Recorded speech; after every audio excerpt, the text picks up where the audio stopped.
So let's kick off Pro Soccer Talk this week with the first segment. We're going to talk about Christian Pulisic being the hero for Chelsea. Obviously scored a 90th minute winner against West Ham. I was at the bridge for that. It went absolutely bonkers. But the bigger questions around Pulisic is sort of what is next for him at Chelsea? Perhaps where is next for him? Will he move on this summer? There's a lot of talk about his future, even after a goal like this. But Nick, the angry celebration from Pulisic, he seems to do that most times when he scored, but we saw it specifically at Chelsea this weekend. What do you think is next for him at Chelsea as we focus on this? Because he's still got quite a big finish to the season coming up for the Blues. Have you ever watched a TV show for so many years that you feel like you've seen every plot line before? That's what I feel like when I see the Pulisic angry celebration. I'm like, oh, we're doing this one again. Defiant, probably should have been playing. And you get that competitors are not want to be on the bench. And some just never get used to it. But at teams like Chelsea and even Liverpool, right? Like times when Bobby Firmino gets out of the lineup or somebody like that, I just don't know if this is a guy who doesn't, and I don't like this, but doesn't have to be the man. Just doesn't have to know if he's healthy, he's playing. Like, you know, when Mohamed Salah gets subbed out and Jurgen Klopp, he gets that look like, I can't believe you're taking me out of the game. I feel like Pulisic's already there in his head. And it doesn't mean he's not a team player or anything like that. It just made me he's not fit for a club like Chelsea. That's a really good point. I've actually never thought about it like that because, like you said, it seems to keep being a reoccurring theme. I think about when Frank Lampard left him out the first few months, and then he came back and scored a hat-trick against Burnley. And then even for the US men's national team recently, when he got left out for that qualifier against Honduras, came on, scored. And he just seems to really enjoy having that chip on his shoulder, right, Andy? I mean, we talk about it a lot with him, and some players almost need that edge to prove people wrong and say, you know what, I'm fired up here. And they're not maybe at their best when they're smiling and actually happy, which is kind of weird. But some players are really, really good and they can just be enjoying the game all the time. But Pulisic is kind of got a different vibe to him. Yeah, one of the things that I wonder about a lot, because I think we have a tendency or it's just tempting to not think of footballers or athletes in any sport as humans. And Joe, you could probably speak to this better than anyone because you're at Stamford Bridge from time to time. You speaking with Pulisic, speaking with other players, speaking with Tuchel. What is kind of his, I guess, standing or relationship within the squad as well? Because it does seem to be a fairly close-knit squad. There's a lot of young players. There's some veterans as well. It feels like maybe he doesn't fit into any of those groups and socially or just within the dressing room. And then you kind of extrapolate that onto the field. And it just makes me wonder a little bit about, how he's viewed by various different managers now, because it's been multiple managers that have had this exact, or he has had, I will say, this exact same issue with, and we just keep having this plot line running over and over again. We always focused on the fit on the field and how the play would be when he moved to Chelsea. But what about the rest of the stuff? Has that been a good fit for him since he's gone to Stamford Bridge? I don't know. I don't know if he's a player that's ever really enjoyed the spotlight, even though he's, the savior of the US men's national team, the superstar that they always wanted. And I feel like being at Chelsea, there's a lot of that as well in terms of the media interviews, being in and around London. If I speak specifically about what I see at Stamford Bridge, I'm there, as you guys know, working in the press box for quite a long time after the full-time whistle. So you see all the players kind of filter out, usually in groups. Rudiger and Kovacic at the weekend were hanging out together. A lot of the Chelsea Academy lads will come out together. And then I just noticed I was at Chelsea West Ham and then Arsenal Chelsea, where he didn't play at all. But Pulisic came out on his own both times with one of those backpacks that you kind of every youth soccer player in America seems to have, which are huge, almost bigger than themselves, with everything. And then just kind of walking around the pitch on his own. And I guess when you do mention stuff like that, I didn't really think about it, but there is maybe some body language things that maybe seem like it isn't a good fit. But that being said, when you look at social media, the celebrations, players I've spoken to at Chelsea, they all really appreciate his quality and I think really like him. But yeah, maybe it's not the best fit overall. And I think maybe most of us said that right when he first signed for Chelsea for Dortmund, that it might have been the wrong choice at perhaps the wrong time. But jumping in. Yeah, it comes to mind because when he's with the national team, he is the guy. And that's not just because he's, seen as the best player or has the biggest platform of anybody in the team. I think he's seen as the leader and maybe the best friend of everybody on the team. And so it's almost two completely different people that we see when he goes to national team camp and when he's at Chelsea. It's a little startling, honestly. It is. It's almost like as soon as he gets on that plane, it's like, oh, I'm American Pulisic. I'm, totally different, and this is the role that I play. What do we make, Nick, of the comments? Because I did actually sit down and ask Thomas Tuchel in the post-match press conference about, perhaps his plan for Pulisic, and the fact I said, you've left him out the last couple of weeks, so you brought him on today. It worked out pretty well, and his response was, well, I don't think Christian will see it that way, and he kind of half laughed and. Then just went on to describe that he's been lacking a bit of energy since he played for the US in that final round of World Cup qualifiers, when he had the big trips, obviously Costa Rica, Mexico, and to Florida, and how big a toll I think that took on him because he was, the talisman that dragged the US over the line.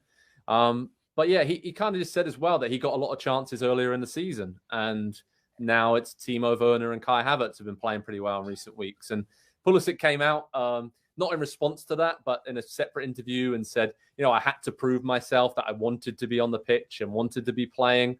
And it was like there was an interesting video I took from the press box after the game. I focused on Pulisic, sort of smiling and waving to the fans. And then as he was going down the tunnel, walked past Thomas Tuchel, who was shaking the hands and celebrating with other Chelsea players, but they kind of just blanked each other and Pulisic went straight down the tunnel. And USMNT fans, of course, on Twitter have perhaps read into that a little bit more than they should have and maybe created a bit more drama. But what do we think about these comments? Because Tuchel loves Pulisic, coached him at Dortmund, but he doesn't really seem to want to build this Chelsea team around him. And I guess with some of the injuries and loss in form and big ups and downs, can you blame him for that? Well, he can't really build around a winger in his system. I mean, that's a big part of it. It might be a positional mismatch. Great but point.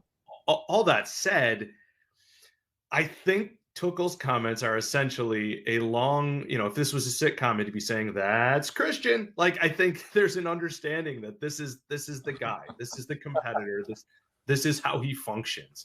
And I just think it's very difficult for, we talk about adjustments to come from being the man. Like you talk about, what's a good fit for Pulisic? Well, a good fit for Pulisic is Borussia Dortmund. Right, like not that there isn't competition there, but be the man. At Chelsea, you have Timo Werner and Kai Havertz, who are incredible internationals for Germany. You have Romelu Lukaku, who's incredible international for Belgium. By the way, he's not happy either. I wonder why. These guys are, and let's be honest, it's the wide receiver, if we will, to make the American football comparison. The scorers are known as kind of the little bit brooding, it has to be my way guy, and I think that's how it is. And our examples of that, to go back in time, I don't want to make, let's just compare American players, but, Landon Donovan was under the microscope for a number of reasons as not necessarily being the right fit for different reasons. And Clint Dempsey had a vibe as well. He was just a little bit more blue collar, folksy, and I think it was a little bit more fun. So I don't know if I'm answering your question, but I think in some ways there's nothing to worry about. And in other ways, if you want him playing every week, again, like I said before, it's not the Chelsea fit. Yeah, Andy, obviously we focus on Pulisic a lot because we have USMNT, we focus on them a lot. And, as a US network, we know that Pulisic is, most people that are watching our shows want to talk about him and he's a huge talking point. And this season, he has proven at times he's a team player. He's played at wing back. He's chipped in here and there. He's dug deep, but there are whispers, quite consistent whispers and transfer rumor mills. I mean, that he may move on this summer. He's got 2 years left on his Chelsea contract. He spoke about that before a recent Champions League game and said, I'm not really thinking about that. We'll talk about that at the end of the season. So straight up, in your opinion, do you think he should leave Chelsea this summer? Is Thomas Tuchel going to be the manager next season? I guess would be my first question, because and Nick brings up a really good point there about a winger to build a system around for Tuchel, a guy who doesn't play wingers. I don't think playing wing back or a false nine or on the right wing even was what Pulisic went to Chelsea for a few years ago. I don't think that was the plan. And so when he gets there and the manager changes as quickly as it does, and then it changes again, we knew this was going to happen, and we knew this was going to be a possibility for any player going there. So I would guess that probably he's not there at the start of next season, given I think it's becoming pretty clear that his side would like a move away. And I think that's going to be reciprocated by Chelsea this summer as well, because they're going to have the financial issues of the sale of the club. What are they going to have available to reinvest into the squad? They're going to probably need to raise some funds to be able to make some signings themselves as well. So it just seems like kind of the perfect time for everybody to part ways and go do something different. And I think for the U.S. men's national team, especially Pulisic getting into a club and a spot where he can not be the man. I don't think he needs to do that. I just think he needs to be in, a club and a team that functions properly, and just doesn't have the chaos going around all the time, where he can focus just on playing, not about where he fits into the squad, not about what the manager thinks of him, not about, do I have friends in London or whatever. Just be able to focus on the game and playing, because I don't know if you know this, the World Cup's in about 7 months. Yeah, he needs to be playing regularly for that, right? I mean, he's 23 years of age now, Nick, so he's kind of gone past that, a young prodigy, and it seems like it's been around forever, but he needs to be playing week in, week out now, it seems, to get to that next level where we all know he has the potential and the quality to do that. Here's your example. And it stinks right now because Everton's been so poor, but swap him and Richarlison, and he's playing every week as the absolute focus of Everton. I mean, they're different players, obviously. Richarlison is a physically imposing guy. But if Richarlison's playing at the same amount as Chelsea, are we not hearing about him having a chip on his shoulder? So, again, when we talk about if he has to be the man and if he has to play every game, I really do think that's when you have to talk about a move. And so the reason when you asked Andy that question, I was glad you asked him and not me, because my answer would be, can we ask Christian? Because if he wants to compete for Champions Leagues, he's got a stomach that he's going to go a month where he doesn't play a lot, and then he's going to play 8 games in a row after that, because that's how it works at these clubs. Riyad Mahrez has been an absolutely phenomenal signing for Man City that I was wrong about, because I didn't think he could take not being the man. And he's done it, and probably one of their most consistent contributors for 2 years.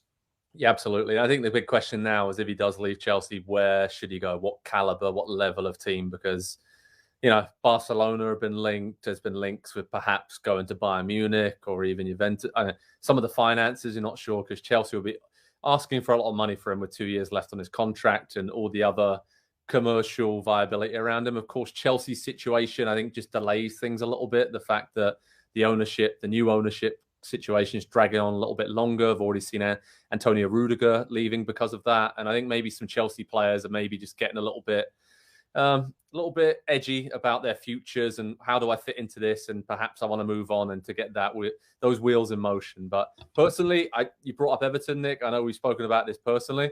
If they stay up and Frank Lampard is still there, I think Pulisic played some of his best football of his career under Frank Lampard, and he's a manager that plays out-and-out wingers.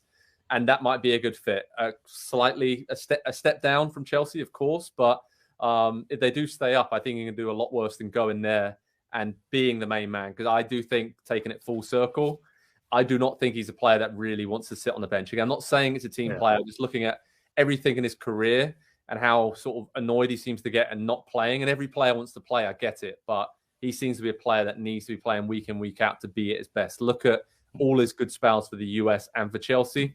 When he's been fit and consistently playing, he's always been at his best. Last point to you, Nick Mendola. No, Andy, I was just going to say, loan to Fulham.